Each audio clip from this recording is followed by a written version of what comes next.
नमस्कार श्रद्धालुओं, आप सभी का हमारे चैनल तीर्थ वाहिनी में हार्दिक स्वागत है। आज के इस पावन वीडियो में हम जानेंगे चंद्रदेव की अद्भुत कथा। वे कौन थे, उनका जन्म कैसे हुआ, देवताओं में उनका स्थान क्या है और क्यों चंद्रमा का हमारे मन, भावनाओं और जीवन पर गहरा प्रभाव पड़ता है। चंद्रदेव की ये कहानी अहंकार, शाप, तपस्या और कृपा से भरी हुई है, जो हमें जीवन का गहरा संदेश देती है। तो आइए इस दिव्य यात्रा में हमारे साथ चलें और जानें चंद्रदेव की संपूर्ण कथा। नमस्कार, चलिए आज चंद्रदेव की बहुत ही दिलचस्प कहानी में चलते हैं। ये सिर्फ एक पौराणिक कथा नहीं है, बल्कि इसके पीछे ब्रह्मांड के गहरे रहस्य और हमारी जिंदगी से जुड़े कई संदेश छिपे हुए हैं। हम सब ने आसमान में चांद को घटते बढ़ते देखा है ना? लेकिन क्या कभी सोचा है कि ये जो रोज की बात लगती है, इसके पीछे कितनी बड़ी, कितनी विशाल एक कहानी छिपी हो सकती है? तो चलिए आज इसी रहस्य से पर्दा उठाते हैं।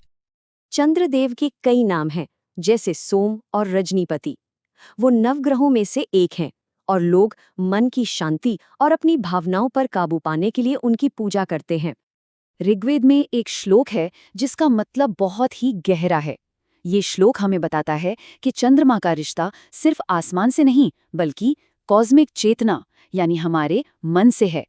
और पता है, यही वजह है कि ज्योतिष में उन्हें मन का कारक माना जाता है। तो चलिए शुरुआत करते हैं उनके जन्म से। आखिर चंद्रदेव का जन्म हुआ कैसे?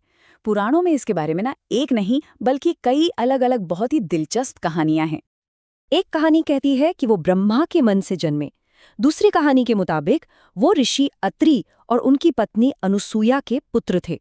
और एक तीसरी बहुत ही मशहूर कहानी है समुद्र मंथन की, जिसमें से वो एक दिव्य रत्न के रूप में निकले थे। हर कहानी का अपना एक मतलब है। मतलब चंद्रदेव एक ही समय में मन से जन्मे देवता हैं, एक महान ऋषि के बेटे भी हैं और समुद्र से निकला एक अनमोल रत्न भी, यानी ज्ञान, पवित्रता और चमक, सबका प्रतीक। तो जन्म की कहानी तो हो गई, अब आगे बढ़ते हैं। और अब कहानी में एक बहुत बड़ा ट्विस्ट आने वाला है। ये ट्विस्ट है प्यार, शादी और एक भयानक श्राप का। तो हुआ ये कि चंद्रदेव का विवाह हुआ प्रजापति दक्ष की 27 बेटियों से, जो असल में 27 नक्षत्र हैं।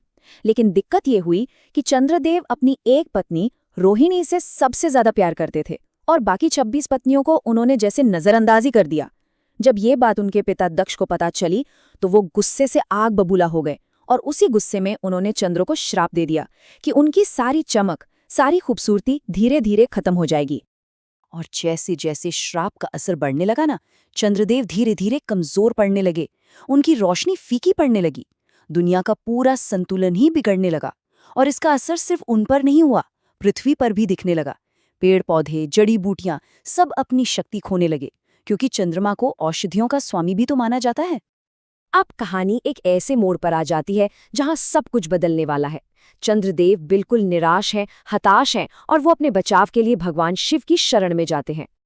घबराए हुए चंद्रदेव को सलाह दी गई कि वो उनकी पूजा करें जिन्होंने मृत्यु पर भी विजय पाई है, यानी महादेव।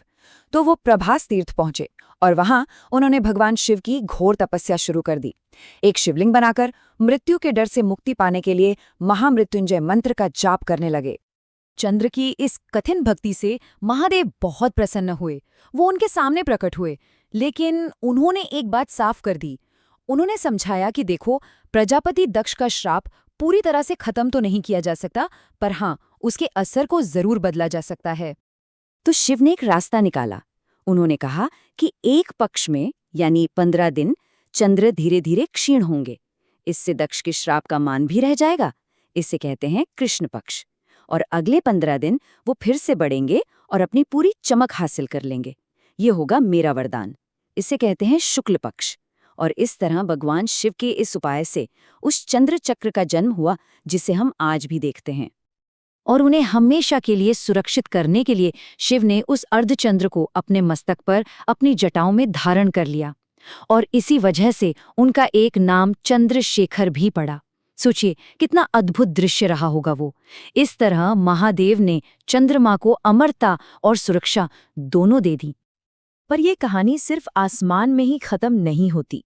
जिस जगह पर चंद्रदेव को ये वरदान मिला था, वो जगह आज भारत के सबसे पवित्र तीर्थ स्थलों में से एक है। अंदाजा लगा सकते हैं कौन सी जगह? जी हाँ, ये है सोमनाथ ज्योतिर्लिंग, गुजरात का मशहूर सोमनाथ मंदिर। ये वही जगह है। सोमनाथ का मतलब ही होता है सोम के नाथ, यानी चंद्रमा के भगवान, और ये शिव के 12 पवित्र ज्योतिर्लिंगों में से सबसे पहला माना जाता है। तो ये तो हुई कहानी, लेकिन इस कहानी का आज के समय में क्या मतलब है, ये हमारे लिए जरूरी क्यों है? चलिए अब ये समझते हैं। ज्योतिष में, खासकर वैदिक ज्योतिष में, चंद्रमा को मनस यानी मन माना जाता है। वो हमारी भावनाएं, हमारे इंट्यूशंस, हमारी मेंटल स्ट्रेंथ और हमारे रिश्तों को सबको नियंत्रित करते हैं। इसीलिए किसी की भी कुंडली में चंद्रमा की स्थिति बहुत बहुत जरूरी मानी जाती है। आपने चंद्र दर्शन के बारे में सुना होगा। अमावस्या के बाद जब चांद का छोटा सा हिस्सा पहली बार दिखता है ना, उस शुभ मौके को चंद्र दर्शन कहते हैं। और इस दिन चंद्रदेव की खास पूजा अर्चना की जाती है। इस दिन लोग साफ मन से व्रत रखते हैं, चंद्रमा को अर्घ्य देते हैं, जिसमें दूध, चावल और पानी होता है, और चंद्र मंत्रों का जाप करते हैं ताकि आसपास पॉजिटिव एनर्जी बने। इन छोटे छोटे अनुष्ठानों के जरिए भक्त चंद्रदेव से मन की शांति और सौभाग्य का आशीर्वाद मांगते हैं। इसका एक और गहरा आध्यात्मिक मतलब भी है। सोचिए, भगवान शिव, जिन्हें हम विनाश का देवता भी मानते हैं, वो अपने मस्तक पर शीतलता यानी ठंडक के प्रतीक चंद्रमा को रखते हैं। ये क्या दिखाता है? ये दिखाता है विनाश और शांति के बीच का एक अद्भुत संतुलन। चंद्रमा जो है ना, वो अपने घटने बढ़ने के कारण समय का प्रतीक है। वहीं दूसरी तरफ भगवान शिव को महाकाल भी कहते हैं। महाकाल यानी जो काल से, समय से भी परे हैं। तो जब महाकाल अपने सिर पर समय के प्रतीक को धारण करते हैं, तो इसका मतलब साफ है कि उन्होंने समय को भी अपने वश में कर लिया है। तो आखिर में ये कहानी हम सब के लिए एक सवाल छोड़ जाती है।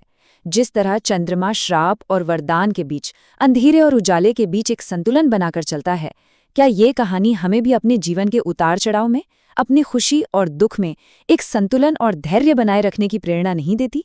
सोचिएगा जरूर।